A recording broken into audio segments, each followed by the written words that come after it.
সহ্য করতে পারিনি বাপ।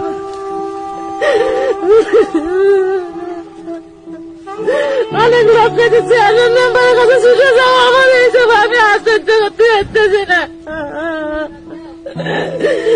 আমি চিন্তা করলে ভালো হয় আপনারা সেটা পদক্ষেপ নিয়ে আমাদের এই জায়গা যেভাবে আইনগত ভাবে থাকতে পারি সেইভাবে নিরাপত্তা করে দেবেন। আপনাদের কাছে আমার অনুরোধ।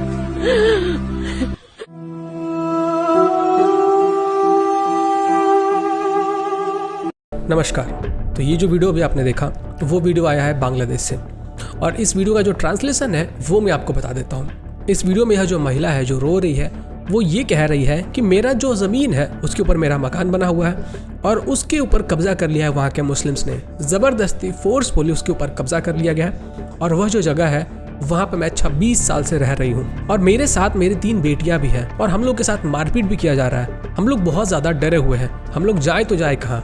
और इसलिए मैं अपील करती हूँ कि हमारे जो प्राइम मिनिस्टर है वो हमारी मदद करें। अभी जो वीडियो था वो बहुत ही ज़्यादा डिस्टर्बिंग था, और ऐसा नहीं है कि ये एक पहला वारदात है या फिर ये एक सिंगल वारदात है। ऐसे ढेरों सारे वारदात बांग्लादेश के अंदर हर रोज़ होते हैं।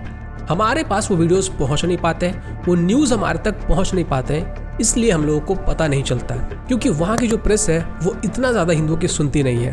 एक तो ऑलरेडी जो बांग्लादेशी हिंदूज़ हैं उनको पॉपुलेशन कम से कम होती जा रही है, जहाँ पर कि पहले कभी 26 से 27% हिंदूज़ हुआ करते थे, अभी वो केवल 5 से 6% बच के रह गए हैं, और ये जो संख्या है वो दिन पर दिन कमती ही जा रही है। आपको याद होगा कि पिछले साल दुर्गा पूजा के टाइम पे कितना ज़्यादा वॉयलेंस हुआ था बांग्लादेश के अंदर। जो दुर्गा माँ का मंदिर था वहाँ पे तोड़फोड़ किया गया था, जो मूर्तियाँ थी उनके साथ तोड़फोड़ किया गया था, बहुत ही ज़्यादा वॉयलेंस किया गया था, और वो भी सिर्फ एक फेक न्यूज़ के कारण। एक मुस्लिम युवक ने कुरान को हनुमान जी के चरणों में रख दिया, और उसके बाद फोटोज़ खींच लिए, और वहाँ पे फेसबुक पे लाइव जाके ये कह दिया, ये देखो जो हिंदूज़ है वो हमारे कुरान का अपमान कर रहे हैं, हनुमान जी का जो पैर है उसके नीचे कुरान को रख रहे हैं। और इसी के बाद पूरा वायलेंस स्टार्ट हुआ।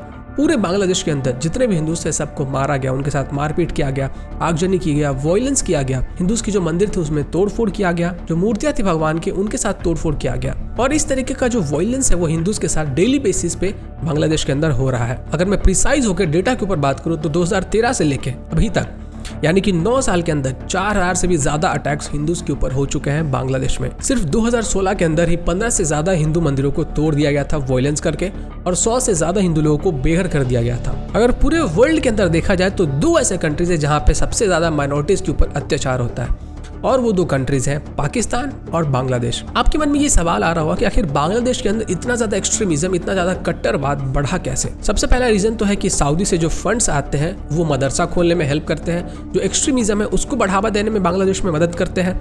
वहाँ के जो मुल्ले मौलवी है जो कि एक्सट्रीमिज्म को फैलाते हैं उनको वो लोग फंड्स प्रोवाइड करते हैं, और जो रेडिकल मुस्लिम ग्रुप है उनको भी वो लोग फंड्स प्रोवाइड करते हैं। और इसके लिए मैं आपको रेफर करना चाहूँगा ये न्यूज़ आर्टिकल, इसमें सब कुछ डिटेल में बताया हुआ है, आप पढ़ सकते हो। और इसका दूसरा रीजन है कि जब मिडिल ईस्ट के अंदर तेल का इंपोर्ट और एक्सपोर्ट बढ़ने लगा तो वहाँ पे जो बांग्लादेश के मुस्लिम्स होते हैं वो वहाँ पे जाने लगे, काम करने लगे, वहाँ से फंड्स लाने लगे, और वापस से उन फंड्स को बांग्लादेश के अंदर मदरसे और जो इस्लामिक रेडिकल ग्रुप हैं उनमें इन्वेस्ट करने लगे। तो इससे जो कट्टरवाद है वो और भी ज़्यादा फैलने लगा।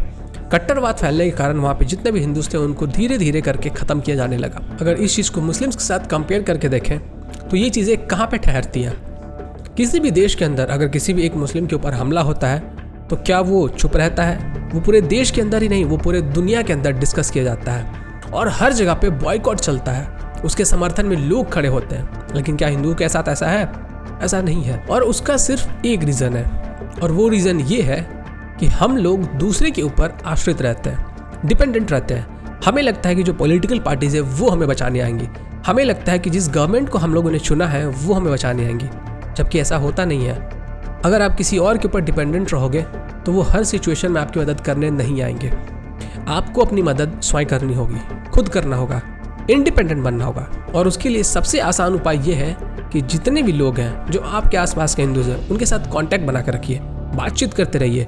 जो भी प्रॉब्लम्स आपको होते हैं आप उनसे शेयर कीजिए, बिना जाति के भेदभाव के, क्योंकि at the end of the day वो भी एक हिंदू है और आप भी एक हिंदू हो। और जब आपको टारगेट किया जाता है आपके हिंदू के कारण तो वहाँ पे आपसे आपकी जाति नहीं पूछी जाती है, वहाँ पे सिर्फ ये देखा जाता है कि आप एक काफिर हो।